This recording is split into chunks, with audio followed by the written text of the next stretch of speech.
Alright, here's my dry run. Hope you like it. John F. Kennedy assassination conspiracy theories debunked. The assassination of President John Fitzgerald Kennedy was one of the greatest tragedies of our time. Many of us felt the impact of this cold November Dallas day, in one way or another. Whether being present at the Dealey Plaza that day, or watching the footage of the car motorcade in schools or at home. Many conspiracy theories lingered throughout the investigation, the Warren Commission reports, and even to this day. Now we must debunk these theories and put them to bed. Everyone has heard the differing theories surrounding the assassination of President John F. Kennedy. There were so many that they were either blown off or literally just disappeared with time. It is these unfounded theories that we are intended to both bring to light and put to rest. For the first one, we'll take a look at the Umbrella Man theory. This theory was brought in by ideals that this was supposed to be a signal to the president to show him what was coming as a result of his discord towards the CIA with their Bay of Pigs invasion. Due to his unsupport, this was supposed to be an attack by the CIA, and the Umbrella was supposed to support him seeing what was going on, and he would know that it was them before it happened. But this was far from the case. The supposed Umbrella Man came to testify in 1978. Louis Stephen Witt, also known as the Umbrella Man, cleared the matter up in testimony. He appeared before Congress and assured them that there were no intentions connected to this case except for an unplanned and unwell-timed joke. The Umbrella was a poke at John F. Kennedy's father, Joseph P. Kennedy, who, under the presidency of Franklin Delano Roosevelt, was an ambassador to England. During his time, he supported a man named Neville Chamberlain in his support of Nazis in the 1930s. This was all due just to bring a light and be a joke, and it was all brought out as a strange conspiracy theory that it was assigned to kill the assassinated president. Secondly was the lady in the staircase theory.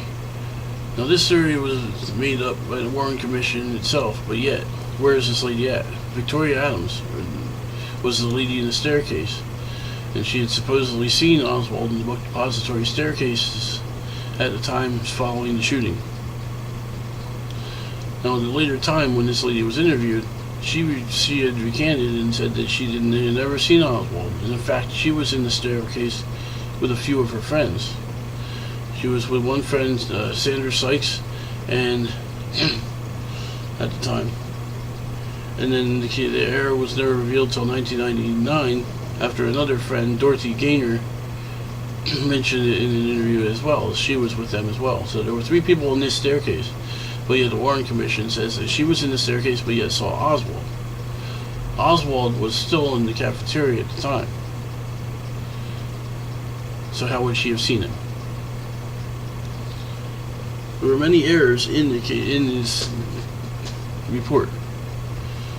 Like I said, she never seen Oswald. She never ran into anybody. There was more than just her in the staircase. From the next look at the theory insights, we'll look at the magic bullet theory. This astounding theory was produced by Oswald theorists, as they're called. These people claim that one bullet from Oswald's rifle in the 6th floor of the depository motorcade at the time shot President Kennedy and Texas Governor Connally at the same time. Is it possible for a bullet to strike 2 people at once? If properly planned, maybe. The holes in this theory are the fact that the bullets would have traveled many feet before even hitting Kennedy. And everyone knows that as a bullet travels, it slows in velocity. And Kennedy was traveling away from Oswald, making it even trickier to shot. This also coupled with the fact that it has hit the governor in the front seat at the same time is a considerable question, let alone the fact that in order for the bullet to hit Connally in the wrist and leg, it would have also had to have traveled through the seat and turned and rotated, kind of like a bullet you see on Tom and Jerry. And it's kind of unlikely. The last of these theories is the theory that the driver did it. The driver of President Kennedy's vehicle motorcade was Secret Service member William Greer.